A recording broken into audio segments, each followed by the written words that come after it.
Okay. இப்போ தமிழ் வளர்ச்சித்துறை வந்து பார்த்தோம் அப்படின்னா, கலைச்சொல் வேட்டை அப்படின்னு சொல்லிட்டு ஒரு சீரீஸாக வந்து அவங்க வெளியிட்டுருக்காங்க. ஸோ அதுலேருந்து கண்டிப்பாக குரூப் 4க்கு வந்து கலை சொற்கள் அப்படிங்கிற டாப்பிக்லேருந்து கண்டிப்பாக கேட்கலாம். ஸோ அதில் இருக்க சொற்கள் வந்து நம்ம பார்க்கலாம்.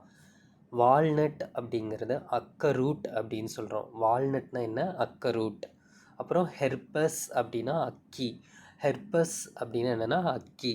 இன்ஃப்ராரெட் ரேஸ் அப்படின்னா அகச்சிவப்பு கதிர்கள். இன்ஃப்ராரெட் ரேஸ் அப்படின்னா அகச்சிவப்பு கதிர்கள். செஸ்பேனியா அப்படின்னா என்னென்னா அகத்தி.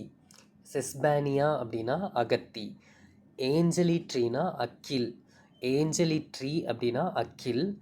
பிரிண்டிங் அப்படின்னா என்னென்னா அச்சு அடித்தல். நான் பிரிண்ட் பண்ண போகிறேன், அச்சு அடிக்க போகிறேன் அப்படிங்கிற மாதிரி. கம்போசிங் ஸ்டிக் அப்படின்னா அச்சு கோப்பானம். அதாவது கம்போஸ்னாவே என்ன, நிறைய இதை கோத்து பண்ணுறது இல்லையா? அப்போ கம்போசிங் ஸ்டிக் அப்படின்னா என்னென்னா அச்சு கோப்பான்.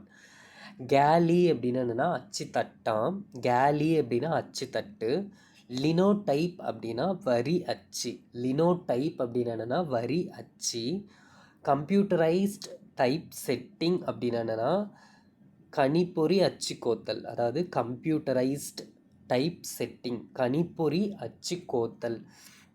ஓகே, இப்போ நம்ம ஒரு ரிவிஷன் மாதிரி பார்த்துடலாம். அதாவது வால்நட் அப்படின்னா அக்கரூட், ஹெர்பஸ் அப்படின்னா அக்கி, இன்ஃப்ராரெட் ரேஸ்னா அகச்சிவப்பு கதிர்கள், செஸ்பேனியா அப்படின்னா என்னென்னா அகத்தி, ஏஞ்சலி ட்ரீ அப்படின்னா அக்கில், பிரிண்டிங்னா அச்சை அடித்தல், கம்போசிங் ஸ்டிக் அப்படின்னா அச்சு கோப்பான், கேலி அப்படின்னா அச்சு தட்டு, லினோடைப் அப்படின்னா வரி அச்சு, கம்ப்யூட்டரைஸ்ட் டைப் செட்டிங் அப்படின்னா கணிப்பொறி அச்சு கோத்தல்.